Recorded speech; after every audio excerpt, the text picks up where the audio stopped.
이거 모르고 창업하면 100% 후회합니다. 창업은 기술이 아니라 운영 경쟁입니다. 이미 10년 이상 운영하던 사람들과 첫날부터 경쟁해야 되는 구조입니다. 이 기준 3가지만 확인하시면 최소한 망하지는 않습니다. 원장님, 저를 믿으셔야 합니다.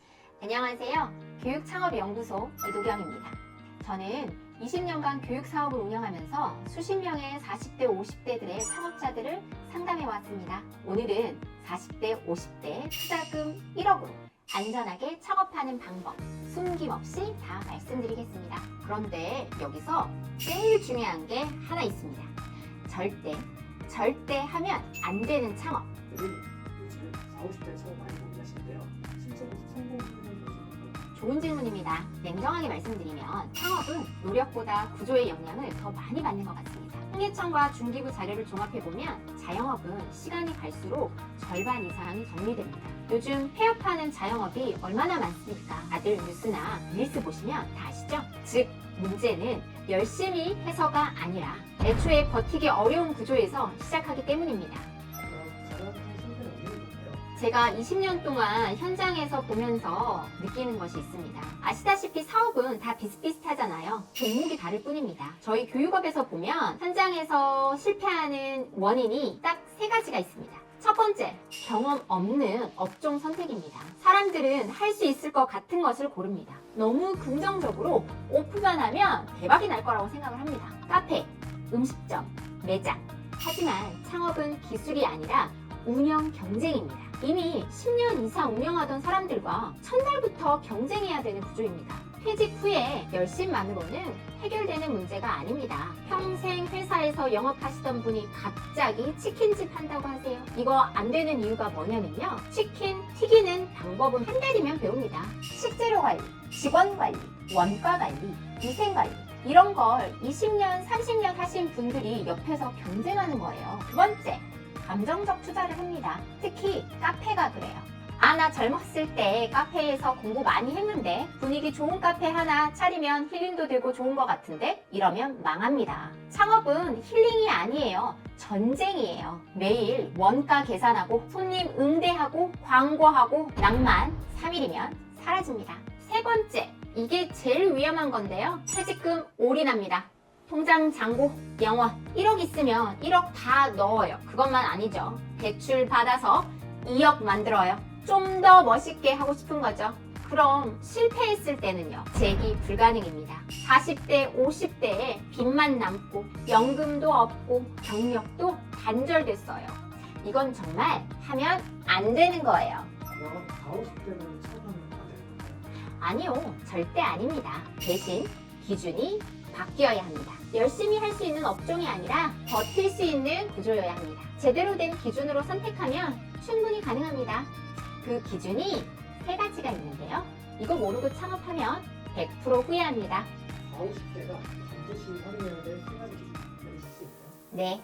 이 기준 3가지만 확인하시면 최소한 망하지는 않습니다. 첫 번째, 시스템으로 돌아가는 업종이어야만 합니다. 체력 의존 업종은 오래 못 갑니다. 사장이 있어야만 굴러가는 사업은 결국 노동이에요. 창업은 노동을 사는 게 아니라 구조를 사는 겁니다. 40, 50대는 솔직히 체력이 20대만 못하잖아요. 인정하셔야 해요. 하루 12시간 주방에서 서서 일할 수 있으세요? 밤 12시까지 가게 지키고 있을 수 있나요? 힘듭니다. 저도 이제 40대 중반을 넘었는데요. 지금도 너무 힘듭니다. 솔직히 너무 힘들어요. 그래서 무인 시스템, 자동화 시스템이 있는 업종이 유리합니다. 그래서 한동안 무인 시스템, 자동화 시스템 업종 정말 핫했잖아요. 예를 들어 저희 업종으로 간단하게 설명드리겠습니다. 무인 스터디 카페, 학생들이 알아서 결제하고 알아서 이용해요. 관련 독서실도 기본적인 시스템으로 출결 체크하고 학습 관리합니다. 원장님이나 점주님들은 하루 2시간에서 3시간만 방문해서 체크하면 됩니다.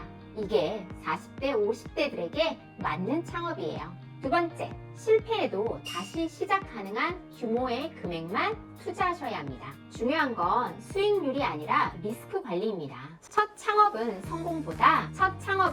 성공보다 재도전 가능성이 중요합니다. 왜 다시 시작하는 규모로 투자를 해야 되나요? 좀 더 투자하면 좋은 거 아닐까요? 아니요, 이게 함정이에요. 만약에 예를 들어서 내가 퇴직금이 3억이 있다라고 생각을 해볼게요. 이 3억 중에 내가 3억을 다 투자해버리면 어떻게 되죠? 망했을 때 다시 재기할 수가 없습니다. 리스크가 너무 큽니다. 망하더라도 다시 재기해서 다시 성공을 위해 투자를 해볼 수 있는 그 자금 안에서 시작하셔야 됩니다. 이 안에서 할 수 있는 업종을 찾으셔야 합니다. 실패해도 재기할 수 있는 범위, 그건 사람마다 다 다르겠죠. 그렇기 때문에 창업을 하려고 하시는 분들은 본인의 가용 금액과 리스크에 대한 대비할 수 있는 금액도 고려하셔서 투자하셔야 하는 겁니다. 세 번째, 수요가 안정적이어야 합니다. 유행 산업은 빠르게 성장하고 빠르게 사라집니다. 반면 꾸준한 산업은 천천히 시작하지만 오래 갑니다. 안정적인 게 구체적으로 어떤 건가요? 유행 타지 않는 업종이죠. 예를 들어 볼게요. 틱톡, 슈폼, 전문 스튜디오, 지금은 엄청 핫해요. 2년 후에는 어떻게 될까요? 물론 더 잘 될 수도 있습니다. 하지만 새로운 유형의 플랫폼이 또다시 등장하면 어떻게 될까요? VR 체험관, 작년에 엄청 유행했었죠? 지금 대부분 문 닫았습니다. 40, 50대는요, 유행 쫓아가면 안 됩니다. 우리가 20대 아이들 이길 수 없어요. 그들의 아이디어, 체력, 센스, 감각을 따라갈 수가 없습니다. 반면 교육, 건강, 편의 이런 건 10년 전에도 필요했고 지금도 필요하고 10년 후에도 필요해요. 학생들은 계속 공부해야 하고 사람들은 계속 건강 챙겨야 하고 편의시설은 계속 필요하죠. 40, 50대에는 이런 업종이 안전합니다.